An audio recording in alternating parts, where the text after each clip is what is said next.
حضرت سراقہ بن مالک جوشمی ہجرت کے موقع پر حضور علیہ السلام کا پیچھا کر رہے تھے، تو اس وقت میرے نبی علیہ السلام کا تعاقب کیا. تو پھر بات لمبی ہے، مختصر عرض کر دوں. حضور علیہ السلام کا معجزہ انہوں نے دیکھا. معجزہ یہ کرسی آگے کر دیں. یہ جو لڑکا بیٹھا ملک صاحب ادھر میرے قریب آج بیٹھے، ملک غلام حیدر، یہ کرسی.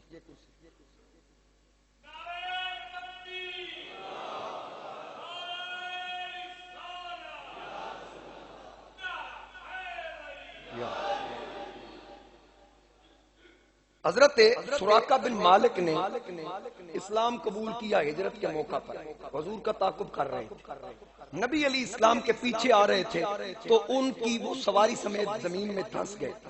اس وجہ سے انہوں نے یہ معجزہ دیکھا، انہوں نے کلمہ پڑھ لیا. تو جب کلمہ پڑھ کے وہ جانے لگے نا، تو نبی علیہ السلام نے فرمایا سراقہ اس دن تیری کیا شان ہوگی جب کسریٰ کے کنگن تیرے ہاتھوں میں پہنائے جائیں. یہ میرے نبی علیہ السلام کا فرمان ذیشان ہے.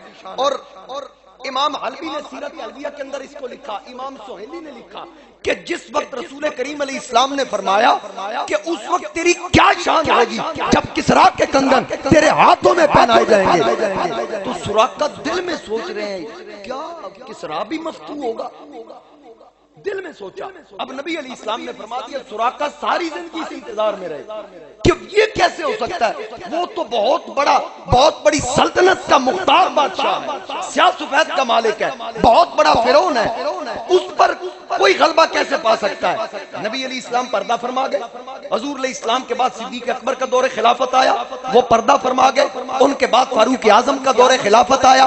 اس وقت ایران فتح ہوا. جب ایران کا بادشاہ، اس کے بادشاہ کو کسریٰ کہتے تھے، جب اس کے کنگن مالے غنیمت میں آئے، حضرت عمر کے سامنے رکھے گئے تو کہا ان کا کیا کرنا؟ فرمایا بلاؤ سراقہ کو بلاؤ. عرض کی گئی کیا کرنا؟ فرمایا تم نے سنا نہیں میرے لجپال آقا نے فرمایا تھا کہ اے سراقہ اس دن تیری کیا شان ہوگی جب کسریٰ کے کنگن تیرے ہاتھوں میں پہنائے جائیں گے.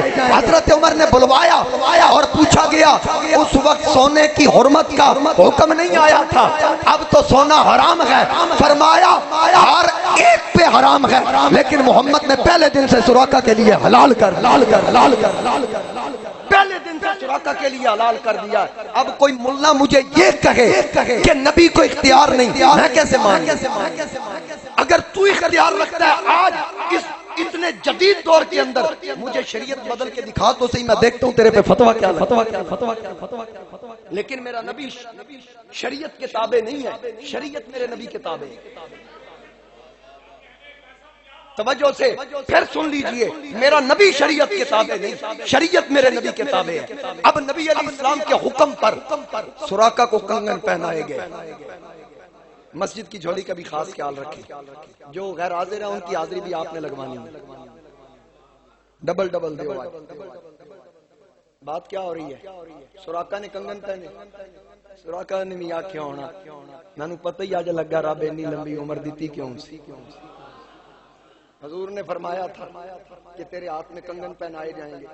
تو پھر سراقہ کو اس دن تسلی بھی ہوگی، جو بات حضور علیہ السلام کی زبان اقدس سے نکلی وہ ہو کے رہی. اعلیٰ حضرت فرماتے ہیں وہ زبان جس کو سب کن کی کنجی کہیں، اس کی نافذ حکومت پہ لاکھوں سلام.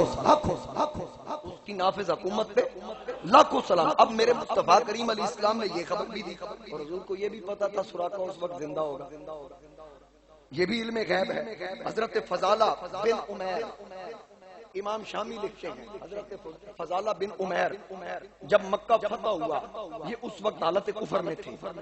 اب کیا ہوا، جب حضور علیہ السلام طواف کر رہے تھے، یہ اپنے آپ کو مسلمان ظاہر کر کے میرے نبی کے ساتھ شامل ہو گیا. تو دل میں سوچا کہ میں حضور کو قتل کروں گا. دل میں سوچ رہے ہیں، فضالہ دل میں سوچ رہے ہیں، حضور طواف کر رہے ہیں. تو فضالہ جب قریب ہوا نا، حضور علیہ السلام نے فرمایا کیا ارادہ ہے؟ دل میں کیا سوچ رہے ہو؟ اس نے کہا جی اللہ کر رہا ہوں. فرمایا نہیں، میں بتاؤں تو کیا سوچ رہا ہے. میں بتاؤں تو کیا سوچ رہا ہے؟ حضرت ابو سفیان جب فتح مکہ کے موقع پر حضور علیہ السلام طواف کر رہے تھے، انہوں نے بھی اسلام قبول نہیں کیا تھا، تو وہ دل میں سوچ رہے تھے یہ تو اکیلے طواف کر رہے ہیں، اگر آج میرے ساتھ لشکر ہوتا نا تو میں ان کو قتل کر دیتا۔ تو حضور علیہ السلام طواف کرتے کرتے اس کے پاس آ کے کہتے یہ تو انج کردا نا تو پھر رسوائی بھی بڑی ہونی۔ انہوں نے کہا یہ میں تو دل میں سوچ رہا ہوں۔ فرمایا یہی تو بات ہے۔ خیال آیا محمد نیک کو بد پہچان جاتے ہیں، خیال آیا محمد نیک کو بد پہچان جاتے ہیں، محمد آدمی کے دل کی باتیں جان جاتے ہیں۔ اب یہ بات تو یہی ہے، حفیظ کی بات ہو رہی ہے، پروفیسر صاحب کہہ رہے ہیں وہ بھی کیونکہ ان کا ذوق ہے نا ادب پہ، یہ پی ایچ ڈی ہیں، کہ محمد سر قدرت ہے کوئی یہ راز کیا جانے، محمد سر قدرت ہے کوئی یہ راز کیا جانے،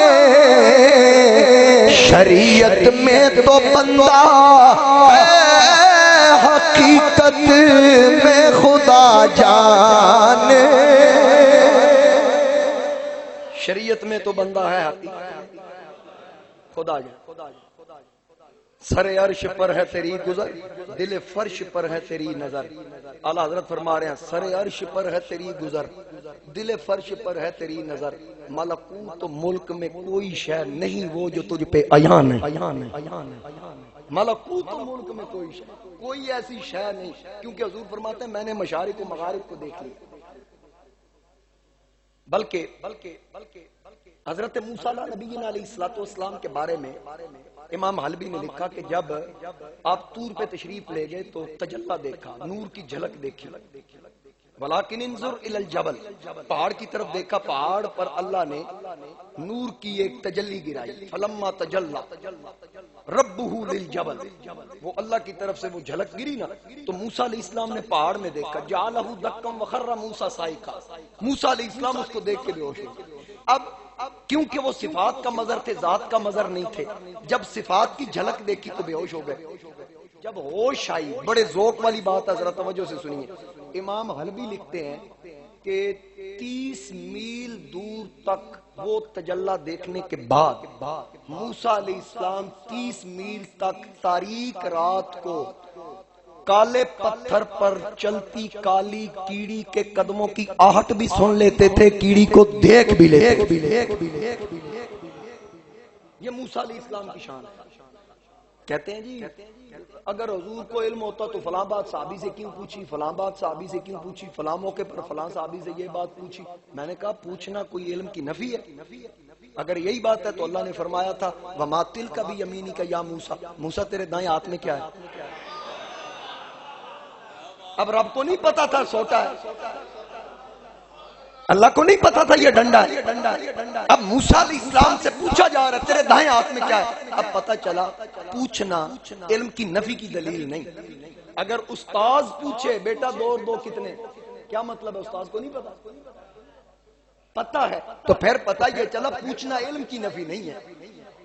یہ مولویوں کے اندر کی خباثت ہے، یہ نبی کریم علیہ الصلوۃ والسلام کی شان کو گھٹانے کی کوشش کرتے ہیں، لیکن میرے اعلیٰ حضرت نے فرمایا عقل ہوتی تو خدا سے نہ لڑائی لیتے، عقل ہوتی تو خدا سے نہ لڑائی لیتے، یہ گھٹائیں اسے منظور بڑھانا تیرا، یہ گھٹائیں اسے منظور بڑھانا تیرا۔ اب اللہ تعالیٰ نے شان عطا فرمائی، میں نے ابتدا میں عرض کی نا کہ نبی علیہ السلام کو علم عطا ہوا، علامہ آلوسی نے لکھا کہ حضور کے وسیلے سے اولیاء کو بھی علم عطا ہوا۔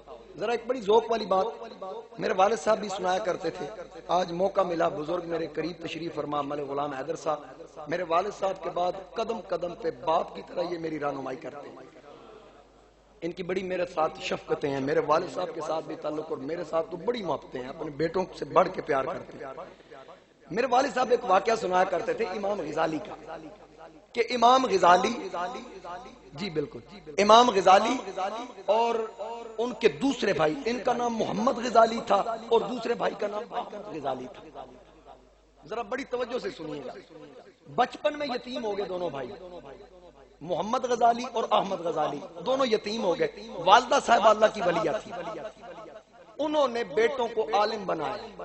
اب جب عالم بن گئے، امام غزالی کا بڑا چرچا تھا، تقریر بڑی اچھی کرتے تھے، علم بھی تھا اور تقریر بھی بڑی کرتے تھے، یعنی فن خطابت پر بڑی مہارت تھی. مجمع بڑا ہونا، بڑی تقریر کرنی، لوگوں کا رش ہونا. ایک دن کسی نے کہا آپ کا بڑا طوطی بول رہا، لیکن آپ کا سگا بھائی تو آپ کو مانتا نہیں، وہ آپ کے پیچھے نماز ہی نہیں پڑھتا، جب آپ پڑھا کے چلے جاتے ہیں وہ علیحدہ پڑھتا ہے. حضرت امام غزالی نے اپنی والدہ صاحبہ سے کہا امی جان یہ جو احمد ہے نا، لوگوں نے مجھے تانا دیا تیرا بھائی تیرے پیچھے نماز نہیں پڑھتا. تو اماں جی نے بلا کے کہا احمد کیوں نہیں نماز پڑھتا؟ عرض کی ٹھیک ہے امی جان آپ کا حکم، آئندہ پڑھوں گا. اب اگلی نماز آئی نا تو امام غزالی نے نماز شروع کی. ایک رکعت پڑھنے کے بعد دوسری رکعت میں احمد غزالی نے نماز توڑ کے گھر چلے. جب نماز ہوگی پھر علیحدہ سے پڑھی. امام غزالی محمد غزالی اپنی والدہ کے پاس آئے، کہا امی اس سے بہتر تھا تو یہ نہ ہی پڑھتا. کہا کیا ہوا؟ آج تو نماز کے اندر توڑ کے آ گیا، پہلے تو پڑھتا ہی نہیں تھا، آج تو توڑ کے آ گیا. اب میں لوگوں کو کیا جواب دوں؟ مائی صاحبہ نے بلا لیا، احمد یہ کیا کیا ہے؟ کہا امی جان میں کیا کروں، پہلی رکعت اس نے ٹھیک پڑھائی تھی، جب دوسری رکعت میں پہنچا پہلی رکعت میں اللہ کی طرف توجہ تھی، دوسری رکعت میں فقہ کے مسائل کی طرف توجہ تھی. جب اللہ کی طرف سے توجہ ہٹ گئی میں نے نماز توڑ دی. اب ماں نے کہا تم دونوں میرے کام کے نہیں ہو. کہا امی میں کیسے، خیال تو وہ دیکھ رہا تھا. فرمایا تیری توجہ کون سی اللہ کی طرف سے، تو بھی تو اس کے دل کی طرف دیکھ رہا. چاہے تو اشاروں سے اپنے کایا ہی پلٹ دے دنیا کی، یہ شان ہے خدمت گاروں کی. سرکار